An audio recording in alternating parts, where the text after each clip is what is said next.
ఇప్పుడు ఎలా ఉన్న పరిస్థితి 2019 ఎన్నికల్లో తెలుగుదేశం పార్టీ తెలంగాణలో ఎవరితో పొత్తు పెట్టుకుంటే బాగుంటుంది అని అనుకుంటున్నారు? నా ఉద్దేశం ఎవరితో పొత్తు లేకుండా పోటీ చేయడమే బెస్ట్. ఒంటరి పోటీ సాధ్యమంటారా?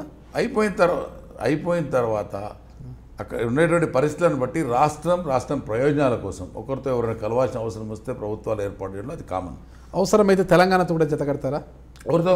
తెలంగాణ టీఆర్ఎస్ ప్రభుత్వం. అది నన్ను అడుగుతున్నారా? మిమ్మల్ని నేను దానికి యాక్సెప్ట్ చేస్తాను. ఎందుకు చేస్తానంటే అక్కడ ఉన్నంతా మా వాళ్ళే, అందరూ టీడీపీ ట్రైనింగ్ పొందే వాళ్ళే, టీడీపీలోకి వెళ్ళి పోయిన వాళ్ళే, అధికారం కోసం పోయినారు.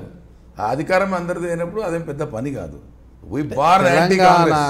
Telugu Desam has born anti Congress. కాబట్టి ఆ పార్టీతో తప్ప ఇంకే పార్టీతో కలిసిన తప్పు ఉండదు. ఎందుకు మొన్న అఖిలపక్ష భేటీలో రేవంత్ రెడ్డి గారు కాంగ్రెస్ పార్టీ సమస్యల మీద కలిసి పోరాడడం అనేది డిఫరెంట్ థింగ్. అధికార పంపిణీలో కాంగ్రెస్కి వ్యతిరేకంగా పుట్టినటువంటి పార్టీ తెలుగుదేశం. కాబట్టి దానికి అవకాశం ఉందని నేను అనుకోను. అసలు గుత్తా సుఖేందర్ రెడ్డి గారు నల్గొండ నుంచి రాజీనామా చేసి అఖిలపక్ష పార్టీల నాయకుడిగా ఎంపీ అభ్యర్థిగా రేవంత్ రెడ్డి గారు బరిలోకి దిగుతారంటున్నారు. మరి అఖిలపక్షం అందరు కలిసి పెడితే బై ఎలక్షన్ కాబట్టి పెట్టచ్చు. కాంగ్రెస్ పార్టీకి వ్యతిరేకంగా పుట్టిందే తెలుగుదేశం పార్టీ. కానీ అఖిలపక్షం ఉన్నప్పుడు అన్ని పార్టీలు వస్తాయి, ఒక కాంగ్రెస్ రాదు. దాంట్లో కాంగ్రెస్ డిఫరెంట్. కాంగ్రెస్ కూడా ఉంటుండొచ్చు. కాంగ్రెస్ కూడా అది జరుగుతుందని నేను అనుకోను. సుఖేందర్ రెడ్డి రాజీనామా చేయడం, అక్కడ బై ఎలక్షన్ చేయడం, ఇవన్నీ కూడా జరుగుతుందని నేను అనుకోను. వాళ్ళ స్ట్రాటజీకి కౌంటర్ స్ట్రాటజీ మా ఆవిడిస్తాడు అంతే. సుఖేందర్ రెడ్డి రాజీనామా చేస్తే మీ పార్టీ వర్కింగ్ ప్రెసిడెంట్ అయిన రేవంత్ రెడ్డి గారు అక్కడ ఎంపీగా బరిలోకి దిగుతారని ఇప్పటికే చెప్పేశారు. గిల్లలో పడితే గెలుస్తారా? ఎవరు? రేవంత్ రెడ్డి గారు. అది జరిగే పని కాదంటున్నా కదా. సుఖేందర్ రెడ్డి రాజీనామా చేసేది జరిగే పని కాదు, మేము పోయి పోటీ చేయాల్సింది జరిగే పని కాదు. ఎలక్షన్ స్ట్రాటజీ ఎవరి స్ట్రాటజీ వాళ్ళకు ఉంటుంది. రేవంత్ పోటీ చేస్తే సంతోషంగా చేయొచ్చు, చేయడం అను చేస్తే డెఫినెట్గా ప్లస్ పాయింట్ ఉంటుంది. కానీ అక్కడ ఉన్నారు కదా ఇంకా పోటీ చేసే వాళ్ళు, అక్కడ కూడా ఉన్నారు కదా, వాళ్ళ ఆశలు ఏమో తెలియదు కదా. అసలు పిక్చర్ వచ్చినప్పుడు చెప్తారు. ఒక నాయకుడిగా ఉన్నాడు కాబట్టి ఒక బూస్టప్కి ఒక డెఫినెట్గా మాట్లాడతాడు రేవంత్. దాన్ని తప్పుపడే దానం. బూస్టప్ క్యాడర్కి రావాలా, అవతలని థ్రెడ్ చేయడానికి కావాలా. సుఖేందర్ రెడ్డి రాజీనామా చేస్తానని కోర్టు మొట్టికేలేసింది కదా మరి.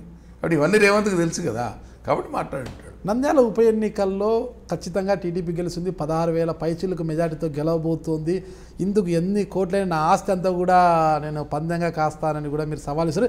ఇదంతా మీకు సిద్ధాంతం ఉంటే మీ జ్యోతిష్యం చెప్పారా లేక మీరే అంచనా? నాకు చంద్రబాబు నాయుడు గారి యొక్క పనితీరు తెలుసు. అక్కడ ఉన్నటువంటి భూమా నాగిరెడ్డి, శోభా నాగిరెడ్డి ఒక ఫ్యామిలీ గురించి క్షుణ్ణంగా తెలుసు, మాకు బాగా సన్నిహితులు.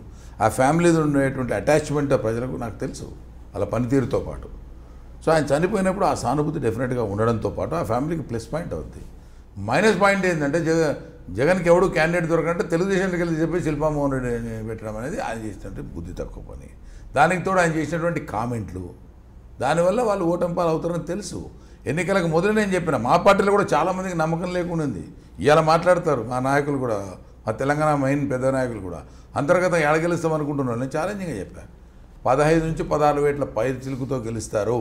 మహిళా ఓటర్లు ఇంకా ముందుకెళ్తే కనుక మంచి ఓటింగ్ జరిగి పర్సంటేజ్ పడితే ఇంకా పెరగవచ్చు పర్సంటేజ్. ఎందుకంటే ఆ కాన్స్టిట్యూన్సీ గురించి నంద్యాల, ఆళ్ళగడ్డ ఇవన్నీ ఒకప్పుడు తిరిగిన వాళ్ళం. కర్నూలు ఇన్ఛార్జ్గా ఉన్న నేను. ఆ ఫ్యామిలీతో నాకు చాలా సన్నిహిత సంబంధాలు ఉన్నాయి. వాళ్ళు ఏ పార్టీలో ఉన్నాయి కాబట్టి ఆ పవర్ నాకు తెలుసు. ఇక్కడ వీళ్ళు చేసిన పొరపాటు కూడా ఈ శిల్పామోహన్ రెడ్డి ఇక్కడి నుంచి తీసిపోయడం, వాళ్ళ ఆఖరి పదవి కోసం ఆయన అక్కడ పోవడం, మళ్ళీ ఇక్కడి నుంచి అక్కడ పోవడం అనేది జరిగింది. ఇప్పుడు శిల్పామోహన్ రెడ్డికి ఏం అవసరం అంటే రాజీనామా చేసి అక్కడ పోటీ చేయాల్సిన అవసరం ఏముంది? ఆల్రెడీ చక్రపాణి రెడ్డికి ఎమ్మెల్సీ ఇచ్చారు. ఈయన కూడా అడిగితే ఈయనకి ఇవ్వడానికి సిద్ధంగా ఉన్నారు. ఎందుకు పోయడం అంటే దానికి చరిత్ర ఏందో తెలుసు కదా. కానీ ఒకటి మాత్రం, నేను పోటీని ఆ స్థాయికి తీసుకుపోవడం రెండు పార్టీలకు కూడా కరెక్ట్ కాదు. డెఫినెట్గా గెలుస్తాం మేము.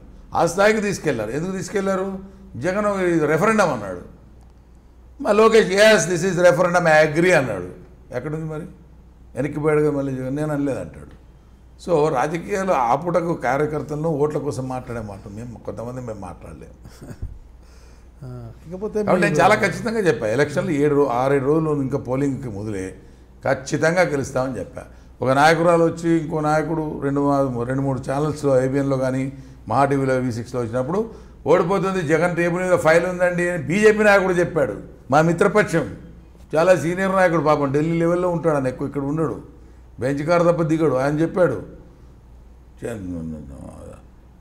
బాబు గారి టేబుల్ మీద 5,400తో మనం ఓడిపోతాం తెలుగుదేశం అని ఉంది. జగన్ టేబుల్ మీద సర్వేలో 3,700తో గెలుస్తామని ఉంది. మీరు చూడండి అన్నాడు. ఛాలెంజ్ అండి, మీతో ఎందుకు, మీ ఆస్తిపాస్తులు ఎవడో బెట్లు కట్టడం ఎందుకు, మా తాత తండ్రులు సంపాదించిన భూములు ఉన్నాయి, ఇండ్లు ఉన్నాయి, మొత్తం వైట్ పేపర్ మీద సంతకం పెట్టిస్తా స్టాంప్ పేపర్ మీద. జగన్ ఆస్తులు ఇస్తాడమో జగన్ అడిగి చెప్పండి, మీరు నేను వద్దు. This is my challenge. 16,000 ఓట్లకు పైచిలకు రాకుంటే అని చెప్పాను. ఎవడు ముందుకు రాలేవు.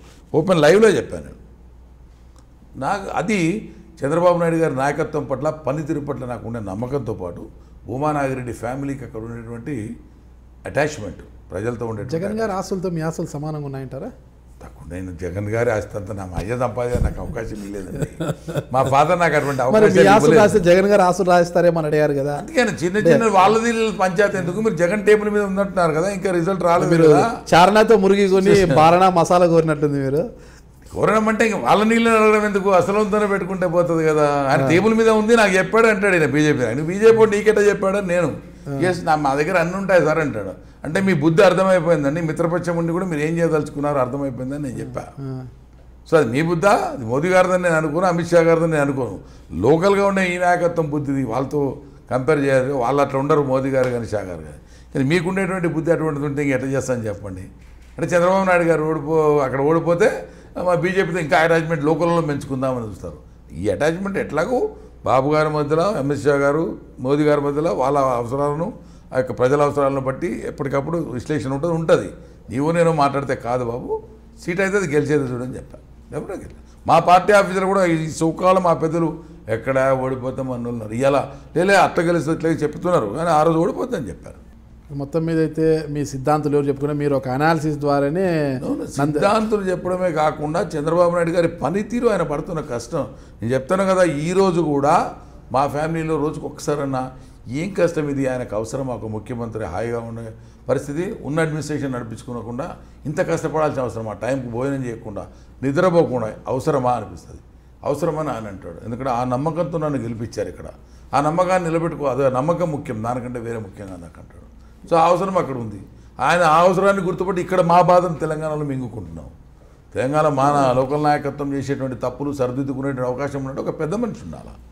నేను చెప్తే చిన్నవాడిని చంద్రబాబు నాయుడు గారు అంటే ఇవన్నీ గమనించి ఇట్ట కాదు ఈ రకంగా పోండి డైరెక్షన్ ఇవ్వచ్చే పరిస్థితి ఉండాలా. ఆ టైం లేకపోవడంతో వచ్చినటువంటి ఇబ్బంది. Please subscribe I dream.